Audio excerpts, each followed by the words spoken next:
All right, what's up, everybody? We've got Keturah Boston with us today for the webinar and playlist where we're going to talk about AI in church, and that's a loaded topic. We got a lot to cover, and and first a little introduction. So I'm excited to talk with Keturah. She is an amazing director of children's ministry at the Potter's House in North Dallas. She's also a former teacher and assistant principal in San Antonio Public Schools. And we're really excited to have you. Thank you for joining Keturah, and we'll dive right into it. Let's do it. Thank you, Grant. I'm excited to be here and talk to your audience. Yes. All right. So let's go. We've got AI. What is it? It's everywhere, and it came out of nowhere. So Keturah and I were just talking about this. It feels like it came out of nowhere. And it certainly did. If you said, what's ChatGPT in January, I think nobody would have known. Yeah. And if you say, what's ChatGPT now? Well, some people might know and some people might really know. So let's kind of get into what it is. Sure. First things first, what is ChatGPT? So we're going to cover that. 100 million users per month ChatGPT has. It's essentially a genie. You ask it any question and it gives you the answer back. I'm sure you've tested it. I've tested it. Yeah. And it's got over 1 billion people projected to use it this month. I just looked this up. 1 billion people this month. It's the #1 productivity app in the App Store. And it seems to be everywhere. If anyone has teenagers, middle schoolers, which Keturah does have teenagers and college age kids. My kids are really young. So it's like, how do we talk to these kids? How do we address it?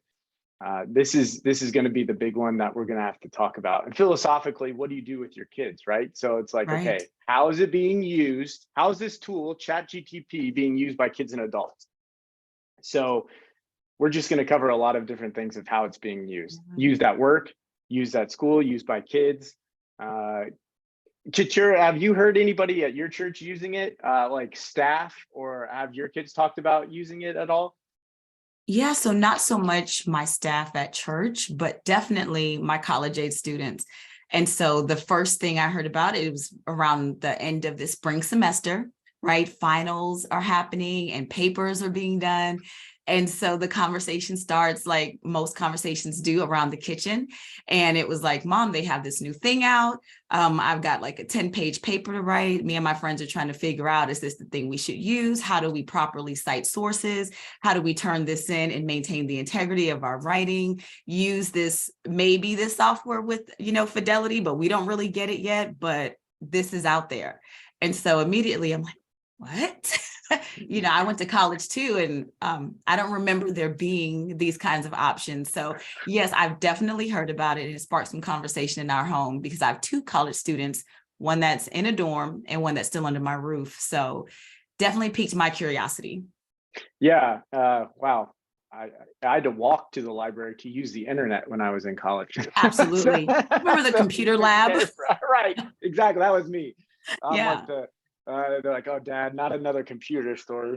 I had to walk 5 miles to get on computer. Well, and my kids, they're 6 and 7. They're not using it yet. And this is a big question I've had is like, okay, well, when does the discussion start with kids? Sure. And I say middle school, high school. Odds are they've used it. I mean, look at 1 billion people are going to use this thing next month. I know at my work, we've got people that use it to look up facts and information. So if you want to quickly look up information about anything, especially development as we're creating software, you can ask it any software question and it'll help you and guide you. So you can really type, it is like pure magic. The CEO of Google was on 60 Minutes last month saying it was the greatest invention mankind had ever created since the advent of fire. That's quite the statement there. Right. And if you haven't used it, it's quite remarkable. You can prompt it and say anything. So this prompting, right? This has come up a lot. And it's like, how do you prompt it? One of our goals here is to give everyone listening the tools in which they can have a conversation with their team about prompting or their kids, right? Because what you type into this thing matters. As Keturah mentioned, her kids are using it for homework. And believe me, I'd be using it for homework too if I were a kid. And I think that's really going to change the way school looks like. But once they realize they can start typing anything into this and get an answer out, they're just going to start asking it Oh, everything. yeah. And then what? Right. Right. I mean, have you thought about that, Keturah? What do you like? I mean, your kids are asking you Absolutely. about this. Yeah. So it's like, oh, wow, they can type anything into it. Like, how do you think you're going to address this moving forward with your kids and maybe also with the, your staff and the kids that come to your ministry? Yeah, absolutely. You said something, you said, and then what?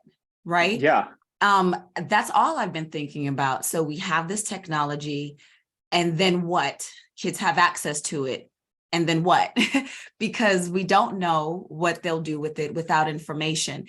And so I think the perspective that I bring to this conversation is someone who has been a school leader and has children. So I'm also a parent, and I'm also a leader in my church. I work with families and children and teenagers in our community. So I have a vested interest in having this conversation, as I'm sure many of the listeners that you have on right now, they do. And that's what prompted their curiosity to even be in this moment with us. So I'm so grateful for that, because the bigger thing for me was, Grant, is, Proverbs, where it talks about having wisdom and getting your wisdom, and in all that getting understanding, right? That's so important. And so there's this information out there, but if we don't know what it means or what to do with it, obviously that might cause us to be a little concerned and a little fearful. And I'm not saying that I'm not on those things, but I want to know more. So the conversations that I'm looking at having with my family and with students and teenagers is, let's figure out how this works. Because if you're going to be exposed to it, if it's here and it's not going anywhere, I don't want us to turn a blind eye and pretend that if we close our eyes, we don't see it and it can't see us. We need to, I think, stand from a posture of information and knowledge, and whether they choose to use it or not, we should at least know how to use it responsibly and respectfully. So that was the conversation that I had with my daughter. And I'll just backtrack on her. She's in college. She's 20 years old. She graduated during the pandemic. And so her entire life jumped online. Oh, man. So all Yeah. of a Wow. sudden, the need for productivity apps and software became a priority in a way that it hadn't before. Her study Yeah. groups where she could meet and they could use their ID card on campus to rent a room and hash things out together, that shifted. It turned into them getting on personal private Zooms together or group FaceTime chats and saying, well, you take question number 1, I'll take question number 2, and you look this up and see what page this is on, and we'll all do this together. This need for enhanced productivity is really what has sparked I think the upward trend in some of the software development that we've seen. But the last thing I want is for my kids to be afraid of it and try to hide them from it. I want them, and my community, I want them to understand it. And then once you have understanding and you have information, now you have a choice and you can make an informed decision about how you use your choice. Use it or don't use it, but at least have information.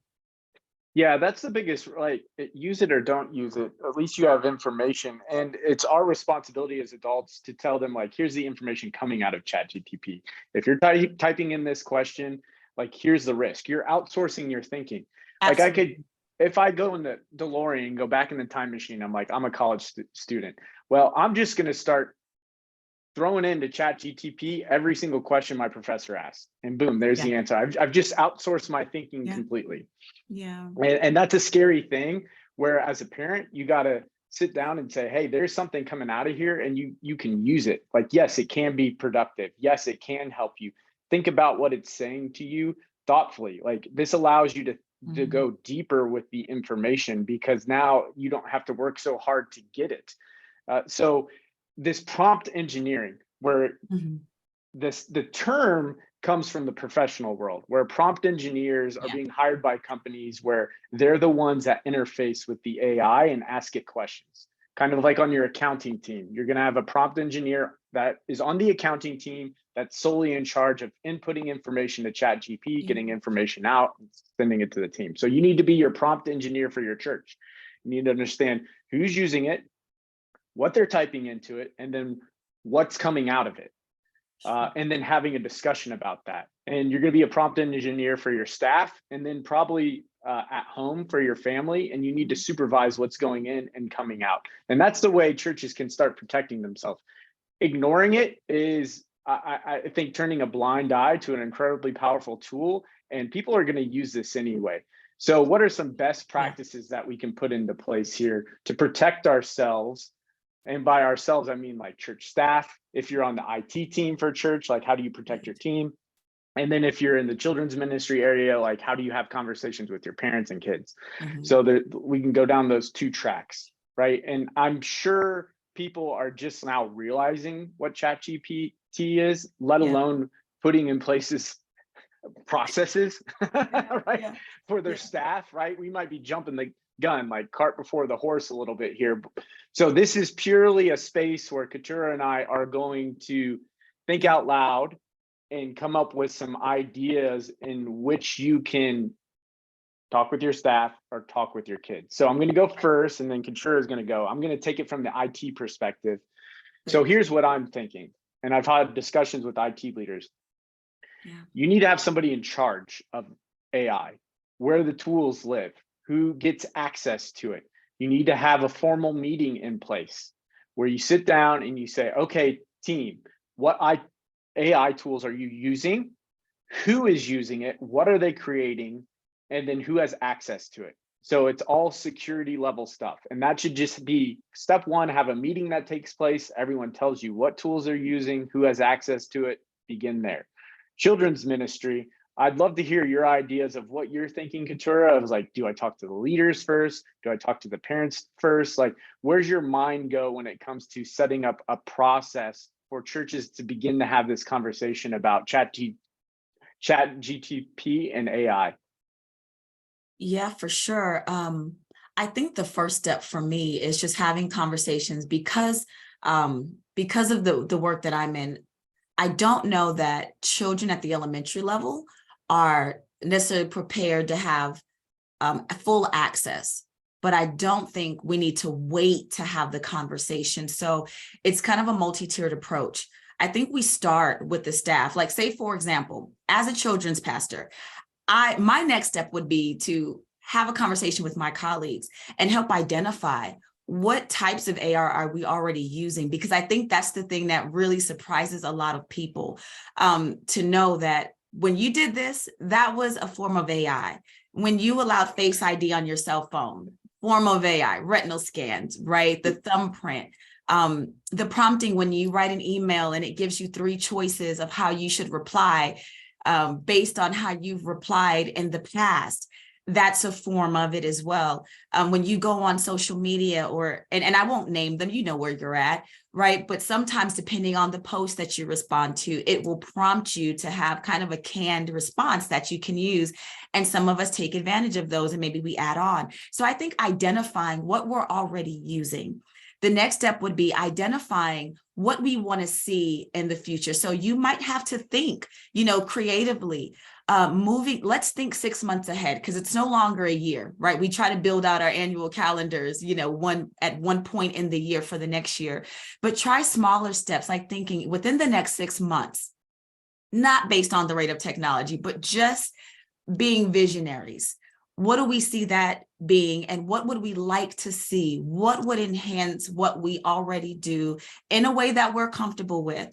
How can that be supported? And what are we already using? Because we may be already using something, we can say we can just make it better.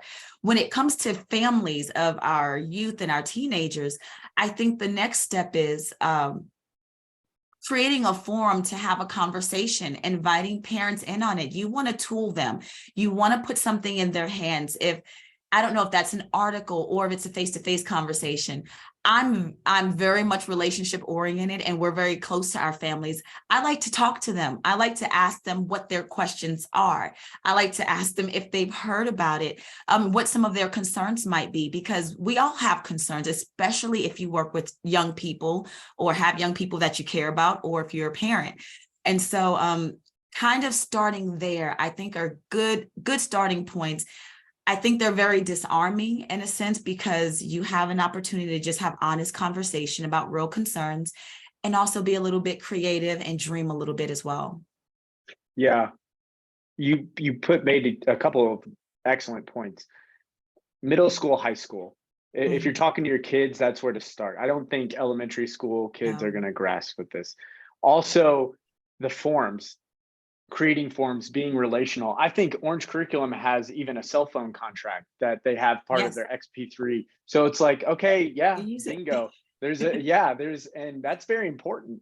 And there needs to start to be maybe like a ChatGPT form of like, what are you prompting in here? Just sitting down and asking not only your staff, like, hey, how do you use it? What are you typing into here? But also your kids and your leaders. Like, how do you use it? What are you typing in here? And starting to create conversation starters. I think what that shows your Mhm. parents that come to your church and then your staff is that you're at the forefront of this technology. We're not going to ignore it.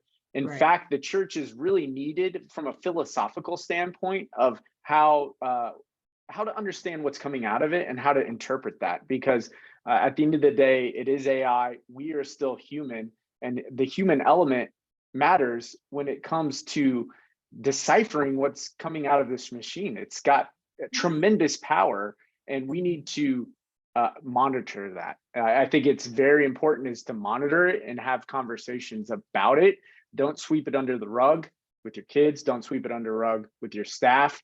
You need to set up those conversations, have those conversations, because it's going to be very, very important. So, okay, what do you do? How do you use ChatGPT in a church, and how does it improve teaching? All right. So we've kind of we're like security, access, conversations, like kind of very pessimistic. I think there's an optimistic view that once you have the conversations and lean into this, it can be extremely helpful and productive. Think of the staff at Yeah. your church, small, right? Typically asked to do a ton of jobs. I mean, it's hard, right? Yeah. This tool can increase your productivity. It can make you the equivalent of 10 people if used properly, right? So there are some Yeah. good aspects about using ChatGPT. It's just not like, hey, security lockdown, let me monitor what you're putting in here. Let's Mhm. limit to how we use it. It can really, really help you. So we're at the point now where this borderline is like it's new, so it's scary. And I Yeah. know of ways that we can use it for productivity, and there's also other tools out there that are pretty amazing that use AI that we want to touch on a little bit here too. I'm going to take a pause and say, if anybody that's joining us watching wants to ask questions right now, please just type it into the Q&A, and Keturah and I will take a stop, and we'll be taking questions as we talk through the last 20 minutes of the webinar. So, all right, Yeah. other AI tools. Keturah mentioned a few, right? There's AI tools that you use every single day. And the Spotify has them, YouTube has them. It's the algorithms that suggest, hey, listen to this song, listen to this video. It scans your eyes, scans your face. And there's a couple of other ones out there that I want to make everybody aware of that I think are really cool. So there's voice AI that can replicate your voice exactly. I've done it, and you can type anything to it and it reads it back and it sounds exactly like you. Now imagine that your kids using it, imagine your pastor using it. It's extremely powerful and can be very dangerous. So know that there are AI tools that can replicate your voice that are $5 a month, take 5 minutes or less to sign up for. And with a 30-second snippet of somebody's voice, you can recreate it. So that exists. There is AI video that can make an avatar. In fact, Keturah is not even real. She's an avatar right now. I'm just kidding. But there are tools out there that Yeah. can make avatars that Yeah. look exactly like you and talk like you. Uh, that exists. AI photos, Dolly. I don't know if anybody's heard of this. You can prompt in, type in anything you want, and it spits it right back out. I think a lot of pastors and creative teams are using this for sermons. I've seen it on Facebook a ton, where you Oh, could wow. say, yeah, Annie Leibovitz, very famous photographer. You could say, Give me photos of Jesus walking through a crowd of people fighting as if Annie Leibovitz shot the photos. And then boom, you get these amazing photos that look exactly like you would expect, and it takes seconds for AI to generate this. So I mean, the tools out there are insane. We're talking about ChatGPT just because it's something I think a lot of people Yeah. are very, very familiar with. So all right, we've got a couple of QA questions. I've covered some other tools, so let's throw it open here. Okay, so we've got a guest that said, can anyone give a specific example of how church could use AI positively? I still don't see it as a productivity tool. Right, all right. Yeah. So I totally get that. I'll take Keturah. You can think about this. I'll give it a first pass Sure. because I've seen how churches are utilizing this in a productive way. So, ChatGPT, you can ask it any accounting question. You can ask it any technical question. So think of it as your ultimate assistant, right? Depending on what area of the church you work for, if you have an HR question, if you have an accounting question, if it's questions for the production team of how to hook up X equipment to Y equipment, you can type it into ChatGPT and it will give you an answer. So you're essentially giving everyone on the church an extremely talented, smart assistant. Think of The Devil Wears Prada, where you walk in and she's got two assistants right next to her that are extremely capable. Like Anne Hathaway is like the most amazing assistant ever. She gets the first copy of Harry Potter, or the last copy of Harry Potter, presses it before it release, gives it. I'm aging myself doing old movie references, but this is an example of like an amazing assistant that now everyone on the church has and can use to ask questions. And if you have a question of like, hey, I want to write a note to somebody and I still can't think of exactly how to write it, you could say, hey, I want to write a note to somebody who just had their grandmother pass away and was a really good member of the church. Give me a couple of ideas how I could start this note. Boom. It's going to give you some prompts that's going to come back to tell you how to start writing it. It can just really unblock anything that you need to write. So very powerful assistant for everybody on a small church team, makes the church team 10 times more productive. So it's not outsourcing thinking, it's increasing your capabilities of what you can do as a reach for a church. So that would be my answer. Keturah, what do you think? How could AI positively impact the church? Yeah, so honestly, I appreciate the question because, I had the same questions for you, Grant. I was like, how does this work? How can it lead to productivity? I actually like your examples of ways that you can use it. So recently, I had a situation where I was trying to figure out how to drop something into Pro Presenter. I needed a video from YouTube. And so I got my phone out and I start looking like, oh, how many videos do I need to watch before I can figure out how to use my equipment? Just based on your example, I would have loved to just been able to Google really quick and not have to watch like 13 to 23-minute videos and just kind of hear someone say, oh, if you have YouTube downloader, you can actually copy that link into your YouTube downloader. It'll save to a folder on your hard drive. You can just drop it right into your Pro Presenter as a slide, to help me get ready for Sunday without me having to do that. I've had lots of instances where I've needed maybe our tech support on our team. And usually that's one lead person during the week. That's one staff member. And so when they were on vacation, that's kind of what I've I resorted to kind of Googling things or just trying to look up videos that I could watch and try to figure out and troubleshoot some things so that I wouldn't have to send this individual an email. So while I'm going to be very honest with you, because if you're anyway connected to ministry, y'all are my people. I'm learning too, but I'm learning from a position of I'm looking for ideas. So this question, I think is a very reasonable question. And I think that, Grant, I think you did a great job at just posing some examples for it. And again, it's one of those things, you use it or you don't, but here's just one or two ways that you possibly could. And I think that might have saved me time on this particular day, to be honest. Yeah. Oh gosh, how many questions do you get like in the workplace and just Yeah. in ministry that are really tough?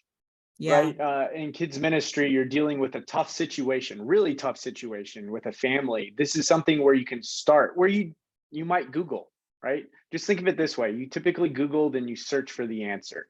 And now what we're doing is we're making that even quicker. You're typing it into the chat bot, you're getting an answer. And typically the answer is a great starting point.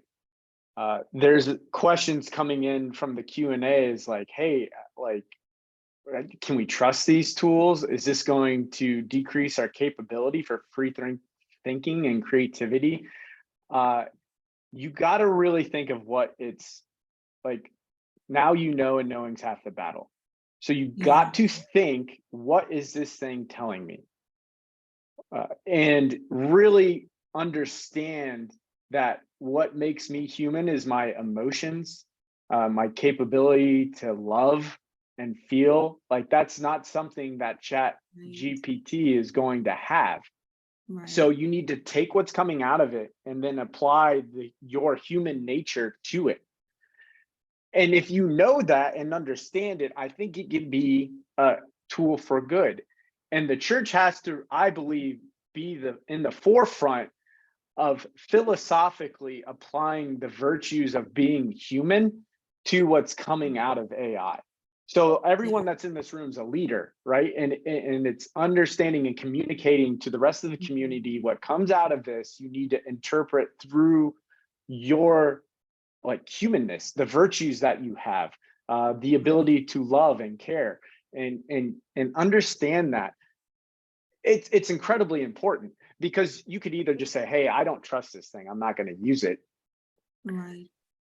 There's a billion people here. I'm going to look it up. 1.8 billion people. That's almost 20% of the humans on earth will use this tool next month. So it's happening. All right. So if you just say, hey, I'm opting out of this, then you're potentially one of the good guys that could help create the conversation of, we're all going to use this.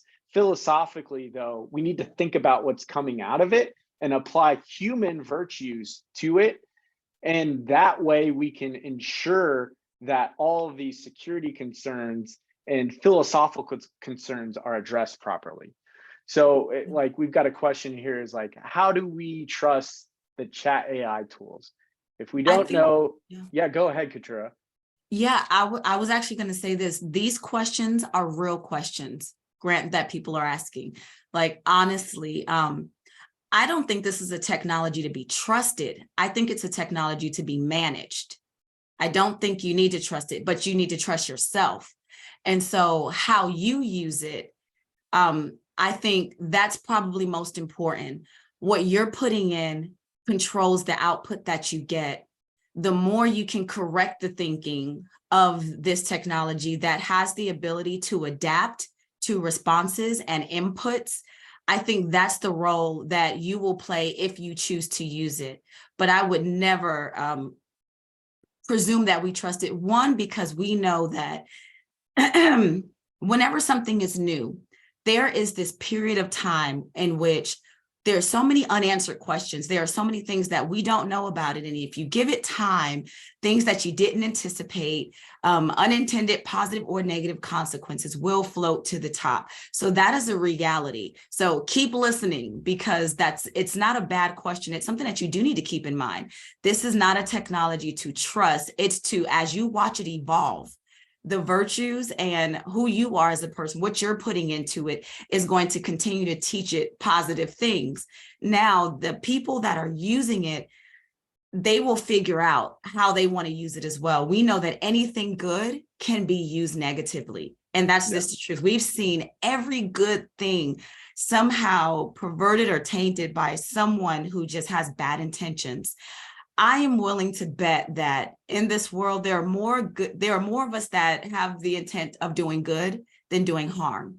That percentage of them is way lower. And so we give them a lot of power. This is one of those things that, again, if you're going to use it, what you're allowed to do with this prompt engineering that Grant is talking about, you're able to feed it positivity and you can correct it. If this is inaccurate or it feeds out something that's inaccurate, you, because of who you are, have the ability to filter through it. that's essentially what you want anybody using it to do, because it's only going to pull from information that's already been that it's learned from what's already out there in the internet. It does not have the ability to create. It does not have the ability to filter through a lens of integrity and all different kinds of things. It's only going to mimic or copy what the input has been given to it. So if you're using it, and I would presume that you're one of the good guys, if you are using it, it's not going to be fed negativity. It's not going to be used to harm people. It's going to be used how you intend it to be used. So let me just take trust off the table. Trust nothing, watch everything, and monitor it as we go, because I guarantee you will know much more in the next 3 to 6 months than we could ever even talk about today. And I'm sitting from a seat in a posture of a new learner in this realm, because as Grant mentioned, most of us in January, this would not have been a conversation. It's a new conversation. What I don't want to see is us behind as a church. My role here is to say, I don't want us to be behind it. I don't want us to be so afraid of it that the world's using it and that they can use it however they want, and we're going to pretend that it doesn't exist and we don't even have information about it. That's what I don't want to see. It's like we don't want our kids to use weapons or drugs or join gangs, but we can't pretend that they won't be exposed to it. So that's why we have conversations, right? We want to get in front of it and be proactive about this information. Again, and they will make the choices that they want outside of our presence, but at least we can say we've done our due diligence in managing it. We don't trust that they'll do everything we say, but we can help manage it by being proactive. And so that's more so what this conversation is for, to give us information that will help us be proactive, at least in our understanding. So whether you're using this today or you choose to use it in 6 months, or you never choose to use it, you can't say that you don't have a better understanding of it, because there's so much information out there about it now, people who love it and people who hate it. We just want you to have information, not selling anything. Have information and manage it. With great Yes. power comes great responsibility. You know this as a leader at your church. Tons of people trust you. This is a powerful tool. It needs to be managed. There has to be guardrails in place for this. Absolutely. People are using it. And philosophically, you have to apply the church's guardrails to it. And that is the virtues of being human. This is incredibly important. That's why we want to talk about it. Is like, hey, some of the people joining here might not even have used it or have heard about it. And it's like, let's share some of the stats, and then let's share some ways that it can be used. It goes back to the prompt engineer. One, have the conversation with your staff, have the conversation with your parent, with all of your parents. And then once you set up those meetings, who's the prompt engineer? What are you saying to it? Maybe limit what you can say to it. Think about what comes out of it. Because to me, this will, like, one of the questions that just came in, do you think this will shape the way we do ministry in the future? I think this is going to shape the way the entire human race does work in all different facets. It's already, I mean, again, I go to the stat, 1.8 billion people per month, right, are starting to use this in many, many different ways. So it is going to shape many facets. I'm not going to sit here and pretend like I know how it could shape ministry, but I think it's a pretty safe bet that it will shape it in some way. And we need to get ahead of it. We have to manage it. We have to have the conversation. I think that's Keturah's point, and she's spot on with it. Yeah, no, I agree. Information. So these are all great questions, and they're real. I'm glad that you all are chiming in and asking the hard question, because Grant, yes, I know. Weren't these my questions? And they'll continue to be, because I'm committed to learning. And I, as someone who I serve, I am called a leader, but I serve first. And I think it's my duty and obligation, from the time I started in education, to being a parent, to being a children's ministry leader, I need to be aware of what's out there. So at least I'm coming from a place of information, and that's all this is. So your questions are reasonable, they're valid, And I'm just, again, grateful for Grant for having this conversation and inviting me in, because he knows I know nothing. Well, Keturah, you're bringing the spark that I think is needed to this conversation. And we've got another tough question. Okay, Come so on. how do we recognize signs of bias towards an ideology or political group when using AI? Okay, that's a great That's a question. great one. Yeah.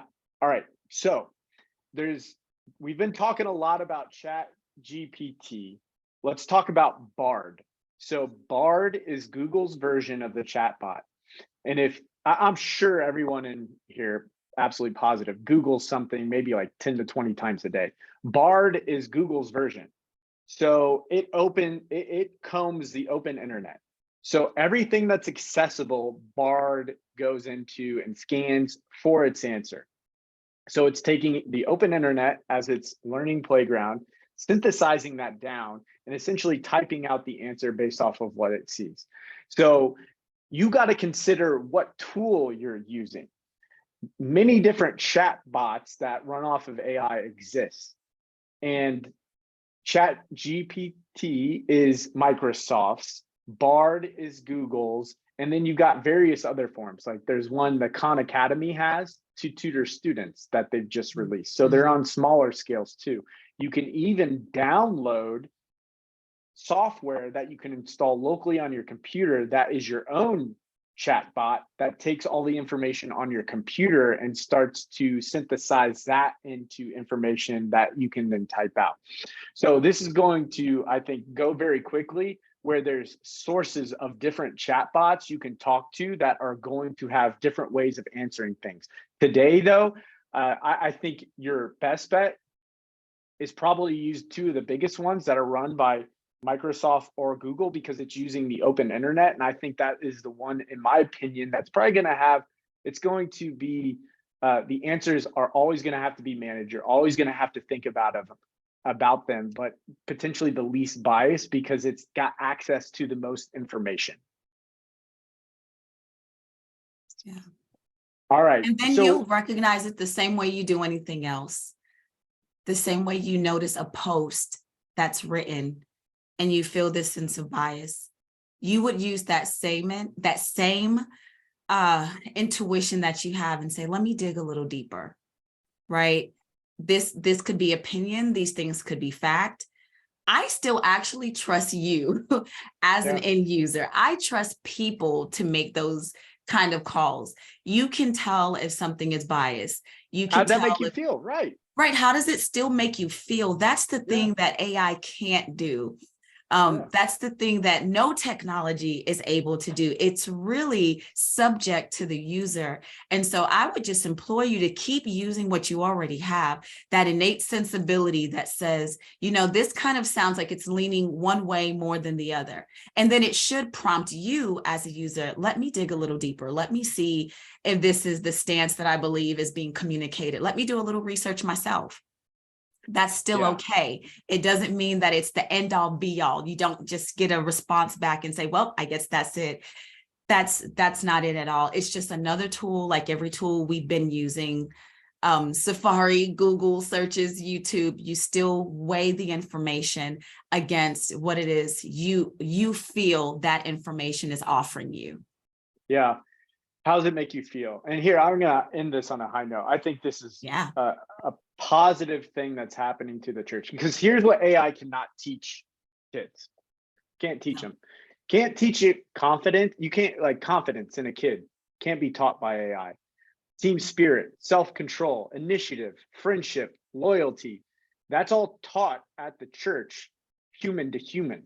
I'm sure everyone's getting ready for VBS, having the kiddos outside playing, and it's a great place where they learn all these things that a chatbot's never going to teach them at all. And it's all about human ingenuity and what we can do together with love, friendship, loyalty. And that's going to be ground zero where the church can hone in and really say, hey, no chatbot's going to teach this. We're going to get leaders from many different generations together to help the kids and instill these virtues in them. And that's only going to happen through what we can do together. So I think this is a place where communities are going to start to realize that, and Yeah. churches can even emphasize this as this is why you come, because we're instilling virtues and values that you can't get anywhere else. And that's what I'm most excited about. And I think really what the AI co-pilot and prompt engineering can allow you to do is take that small church team and make them even more powerful to get more people to come in where they can learn the values and virtues of being human. Yeah. All right. So we're going to wrap it up here. We're going to talk about next steps for everybody in the room. What do you do after this webinar? Yeah. Learned a lot, have a lot of questions. Yeah. All right. So number one, if you're on an IT team at your church, set up a meeting to discuss AI security. What team members are using what tools and who has access to those tools? Mhm. Ideally, those tools are protected, password protected. Ideally, certain directors have access to certain levels of AI tools that can replicate voice and video. And then I would encourage you to have a discussion of if the team is using the chatbots, what are they typing in? What are they getting out? So set up those meetings, security meetings. Kids teams. All right. Meet with your leaders.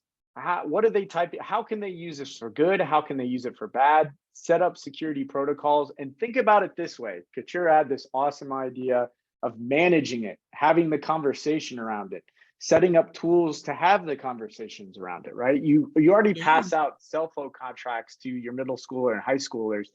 There needs to be a contract for this. How do you Absolutely. use it at school? So that's where the kids team needs to start thinking about. Yeah. And how to talk to parents about it, because even with the cell phone contract that we use, it started with the conversation. Parents had the exact same questions that you're probably getting in the chat. I can't see any of your questions, but even the ones that Grant has asked and has presented today, these same questions came up with cell phones. How old, should my child be before we give them a cell phone? Is there a curfew? Is there a time? What do we do to manage it? They can have access to the internet. How do we put guardrails around that? That was the conversation that we had. And lots of parents, were able to even talk amongst themselves and say, well, this is what we do, or this is what we do. Just creating a forum for conversation to say, this is how you can keep your kids safe if you're going to choose to give them access to it. And by the way, yes, I'm a parent. I have no age that I can share. Sorry, guys. I think it's really about developmental appropriateness, right? Yes. When you feel your young person is ready. And sometimes we make a mistake. Sometimes we still introduce it too soon, but the conversation can't come soon enough.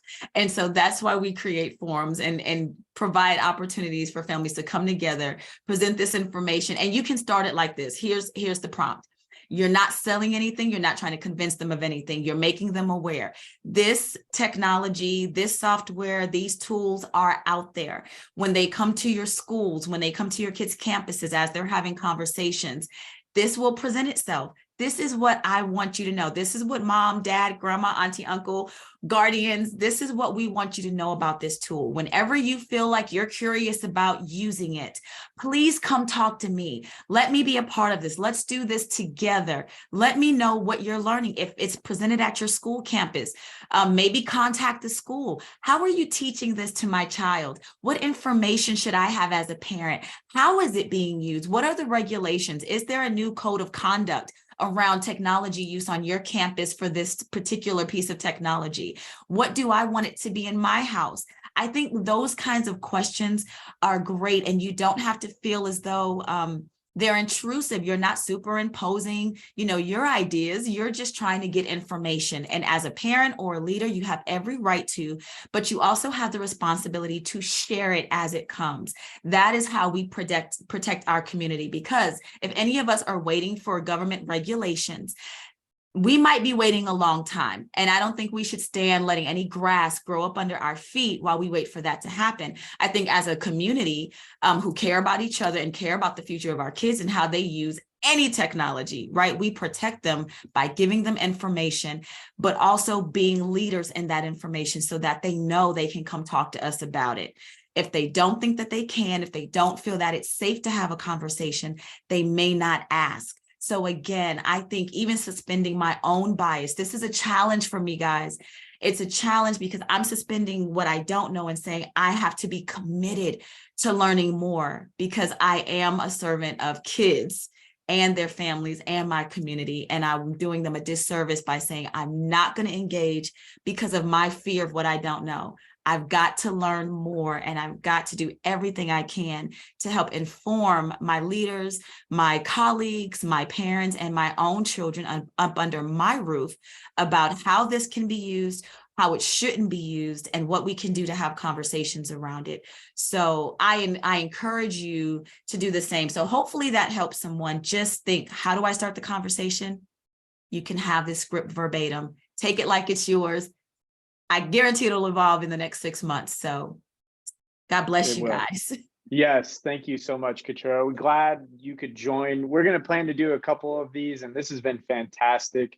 We're going to do a record. We've recorded it. We'll Yes. send it out to everybody afterwards, so you can feel free to share this with your staff. I hope everybody has a great day, and thank you so much. We'll see you later. Bye, Keturah. Take care. All right, we'll see you.